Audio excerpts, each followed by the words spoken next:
Bonjour à tous, j'espère que vous allez bien. Cette vidéo est un peu particulière car effectivement je vais vous parler aujourd'hui de mon tout dernier coup de cœur, à savoir le Xiaomi Mi 9T.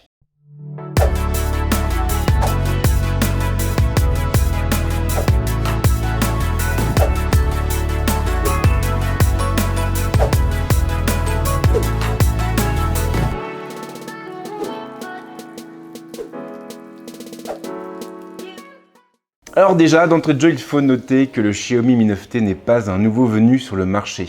En réalité, il s'agit de la version internationale du Redmi K20 qui a été présenté en Chine un peu plus tôt dans l'année. Et contrairement à ce que son chiffre et sa lettre peuvent suggérer, le Xiaomi Mi 9T n'est pas du tout une nouvelle version du Mi 9. En réalité, les deux appareils sont très différents l'un de l'autre. Sur le Mi 9, on retrouve un Snapdragon 855 qui est la toute dernière puce haut de gamme de Qualcomm, alors que sur le Mi 9T, on a un Snapdragon 730 qu'il positionne plutôt sur un segment milieu de gamme. En revanche, et c'est intéressant de le souligner, son design est beaucoup plus moderne et dans l'air du temps. Alors dans cette vidéo, on va aller assez loin, comme d'habitude. On va commencer par revenir un peu sur son design et son ergonomie, et puis ensuite on passera à la partie plus technique. On évoquera son écran, son processeur, son autonomie et son modem. Et puis ensuite on rebondira sur la photo, la vidéo et le son pour finir avec la plateforme et les fonctions.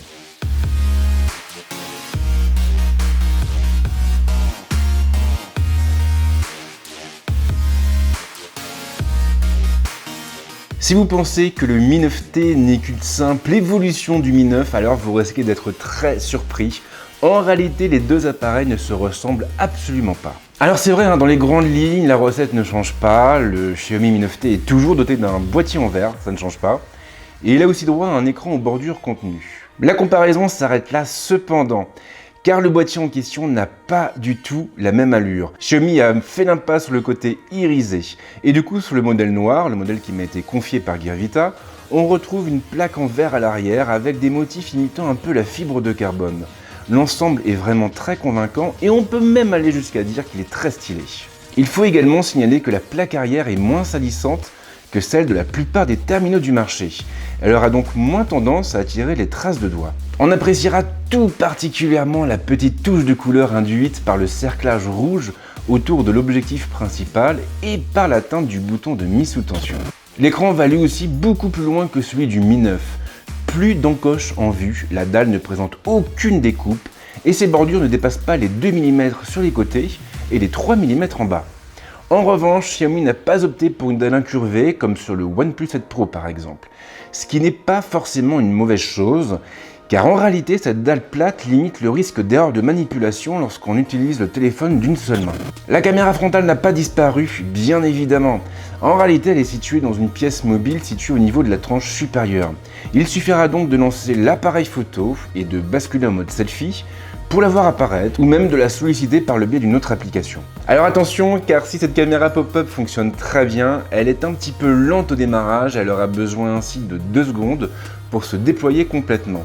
Ce qui veut dire que si vous décidez de mettre en place un système de reconnaissance faciale pour vous identifier sur votre téléphone, alors vous aurez fatalement 2 secondes à attendre avant que l'identification ne puisse se faire. Sur ce terrain, le Xiaomi Mi 9 est donc un peu plus réactif. Autre détail important, lorsque la caméra frontale sort de la coque, 2 LED rouges s'éclairent de chaque côté de l'optique.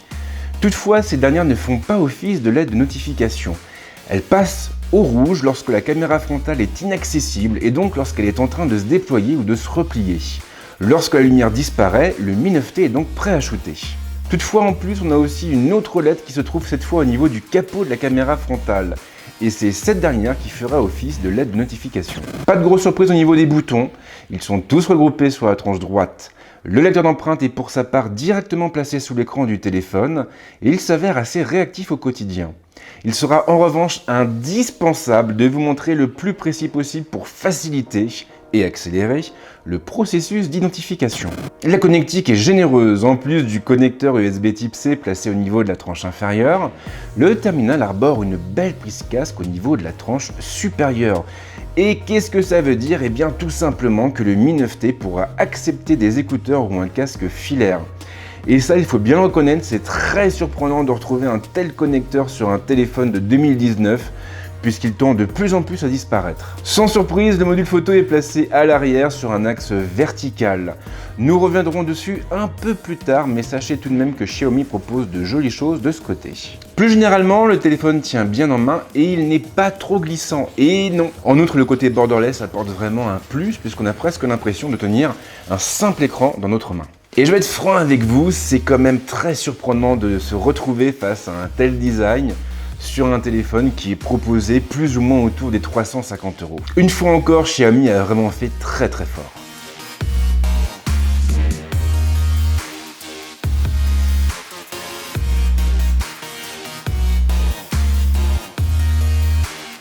Le moment est venu d'aborder la partie un peu plus technique et donc de nous pencher sur l'écran, le processeur, la batterie et le modem du Xiaomi Mi 9T. Xiaomi s'est montré très généreux en termes d'écran. Le Mi 9T embarque une dalle de 6,39 pouces exactement et la marque a en plus opté pour de l'AMOLED. La définition est tout à fait correcte, elle atteint le Full HD+, soit du 2340 par 1080.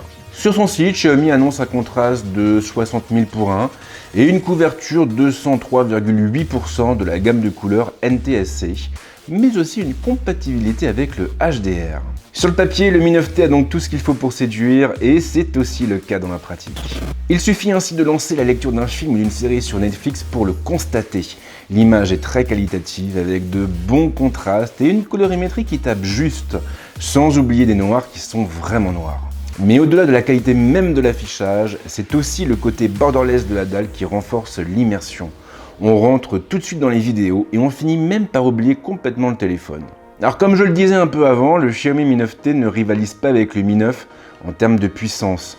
Contrairement à ce dernier, il fait effectivement l'impasse sur le Snapdragon 855 et il embarque un Snapdragon 730 à la place. Alors cette puce, elle est un petit peu moins connue que sa grande sœur, mais elle a tout de même quelques atouts à faire valoir. Il faut ainsi noter qu'elle se base sur l'architecture Kryo 470 et qu'elle embarque pas moins de 8 cœurs.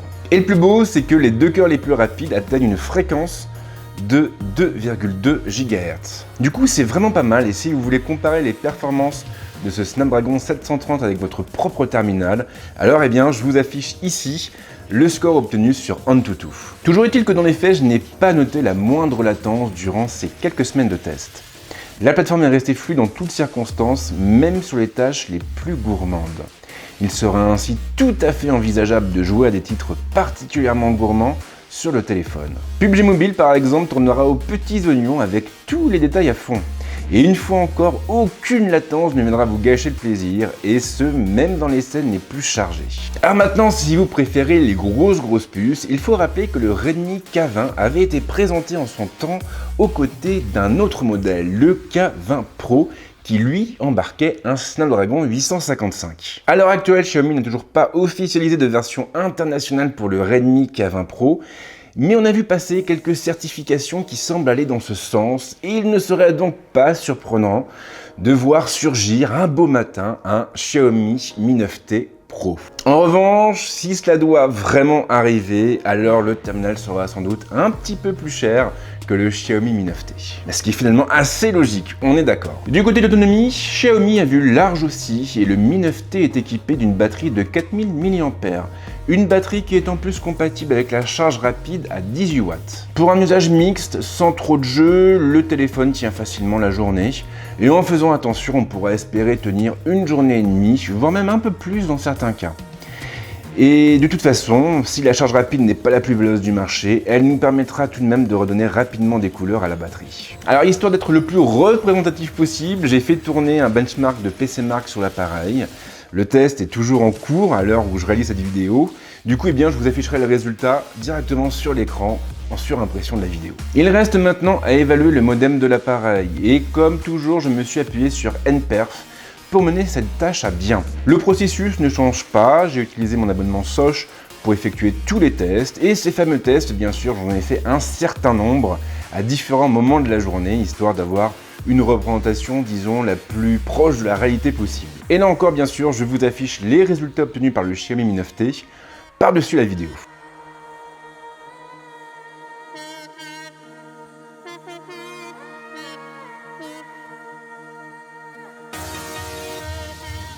Alors, on a parlé de design, on a parlé de fiches techniques, et donc le moment est venu d'évoquer la question de la photo, de la vidéo et du son. Là encore, le Xiaomi Mi 9T a de solides arguments à faire valoir. Il embarque en effet un module arrière composé de 3 caméras. Le capteur principal atteint une définition de 48 millions de pixels, et il est couronné d'une optique ouvrant à 1.75. Pour l'épauler, Xiaomi a embarqué à bord de son téléphone un second capteur de 8 millions de pixels, avec un téléobjectif ouvrant à 2.4 et offrant un zoom optique 2 fois. Enfin, en guise de troisième caméra, on trouve un capteur de 13 millions de pixels, couronné d'une optique ultra grand angle ouvrant à 2.4. Pour ne rien gâcher, le Xiaomi Mi 9T embarque aussi un double système de mise au point à détection de phase et de contraste et un flash monochrome. Alors vous l'aurez compris, le maître mot ici est flexibilité. Effectivement, on a un module qui se compose de 3 caméras avec des longueurs focales différentes à chaque fois, ce qui veut dire qu'on pourra basculer facilement du grand angle à l'ultra grand angle en passant par le téléobjectif. En d'autres termes, le Xiaomi Mi 9T sera capable de s'adapter à vos besoins et à vos attentes en matière de photo. Et il faut d'ailleurs souligner que Xiaomi n'est pas le seul constructeur à être parti sur une configuration aussi flexible. En réalité, ces modules sont très à la mode et on retrouve à peu près les mêmes configurations chez Samsung, chez Huawei et bien évidemment chez OnePlus. En théorie, c'est pas mal, mais que vaut réellement ce module photo sur le terrain? Lorsque la lumière est là, tout va. Le Mi 9T est en effet capable de sortir des clichés de très bonne qualité, avec une belle sensation de netteté et une colorimétrie qui tombe assez juste dans l'ensemble, même dans les scènes les plus difficiles. La dynamique est comme toujours assez perfectible, mais il suffira d'activer le HDR pour bénéficier d'une gamme dynamique un peu plus étendue et récupérer ainsi des détails dans les ombres et les hautes lumières. L'IA tombe elle aussi assez juste, elle n'aura pas tendance à sursaturer les couleurs de nos photos. Alors j'avais évidemment très peur que la qualité baisse drastiquement en intérieur ou à la nuit tombée, et effectivement on perd un petit peu en détail. Maintenant, dans l'absolu, cela n'a rien de surprenant. Tous les smartphones rencontrent les mêmes faiblesses sur ce terrain. Il faut vraiment aller chercher sur le très haut de gamme pour trouver des téléphones capables de shooter à la nuit tombée sans aucune perte. Maintenant, attention car le Mi 9T n'est pas non plus catastrophique. Et en réalité, il m'a même assez surpris au niveau de la balance des blancs et du bruit. L'IA permet en effet de ne pas se retrouver avec des photos tirant sur le brun et elle limite aussi l'apparition d'artefacts dans les ombres. Je ne m'attendais vraiment pas à ça de la part d'un téléphone positionné sur ce segment tarifaire. Alors je l'ai évoqué un peu plus haut, mais le Mi 9T a pour principale particularité d'embarquer un module photo composé de 3 capteurs et surtout de 3 focales différentes.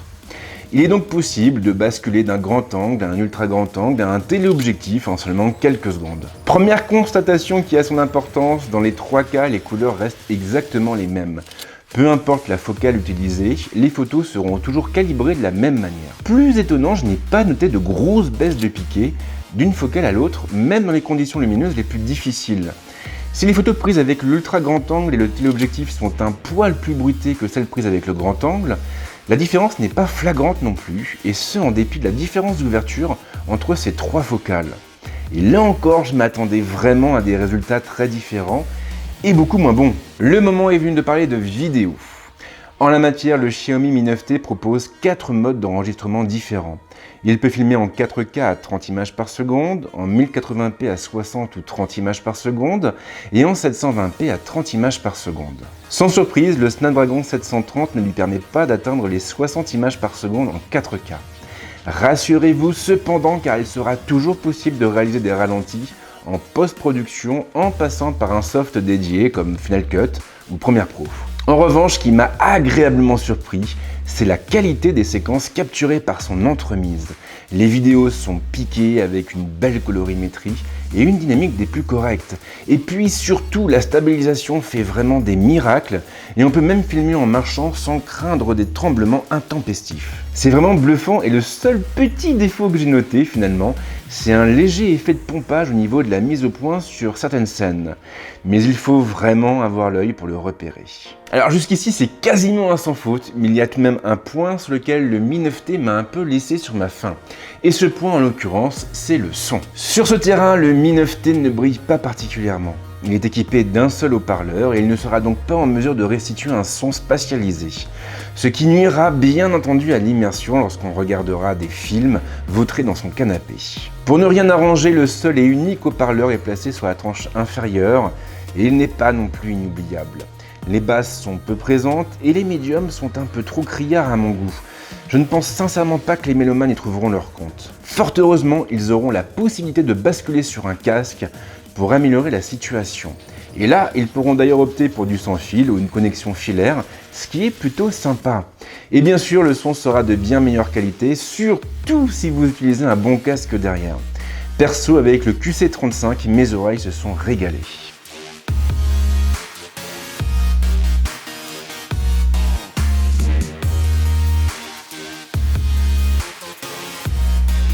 Pour l'ultime chapitre de ce test, le moment est venu de nous pencher sur la plateforme embarquée à bord du Xiaomi Mi 9T et sur ses principales fonctions. Si vous avez eu un téléphone de la marque entre les mains récemment, alors vous ne serez pas pris au dépourvu. Le Mi 9T est livré sous MIUI 10 et donc avec la même version que celle embarquée à bord du Mi 9 ou même du Redmi Note 7. Cette version est bien entendu basée sur Android 9.0 Pie, mais elle se rapproche finalement davantage d'iOS au niveau de son interface. Elle fait en effet l'impasse sur le drawer et elle comprend des visuels très dépouillés et très minimalistes. Tout comme la plateforme d'Apple, on retrouve également un écran sur la gauche, un écran qui liste plusieurs widgets, comme les applications conseillées ou encore les contacts à appeler. Dans l'ensemble, cette interface est plutôt simple à appréhender, mais elle décevra sans doute les puristes qui ne jurent que par les ROM stock Android.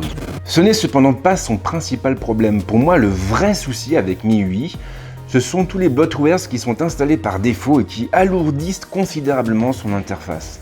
Encore plus en l'absence d'un drawer. J'aurais vraiment aimé que Xiaomi ait la main un peu moins lourde sur ce terrain. Rien à dire, en revanche, du côté des fonctions, on retrouve toutes les bricoles habituelles et notamment un système de navigation par geste qui nous fera gagner un peu de place à l'écran. Toujours au rayon des bonnes nouvelles, on peut aussi citer l'intégration d'un mode nuit qui nous permettra d'étendre encore un peu plus l'autonomie du téléphone grâce à son écran AMOLED.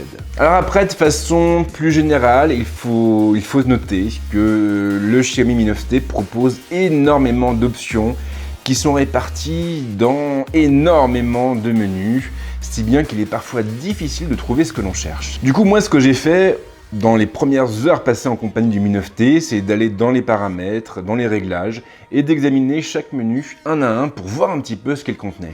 Et là, j'ai vraiment eu pas mal de surprises. Alors, j'ai découvert bien sûr le système de navigation gestuelle, mais aussi un autre menu qui permet de personnaliser le son qui se produit à l'ouverture du module photo, l'ouverture de la caméra frontale plutôt. Alors maintenant, en dépit de ces quelques défauts, il faut quand même signaler que MIUI est extrêmement fluide et je n'ai pas noté la moindre latence durant ces 2 semaines passées en la compagnie du téléphone.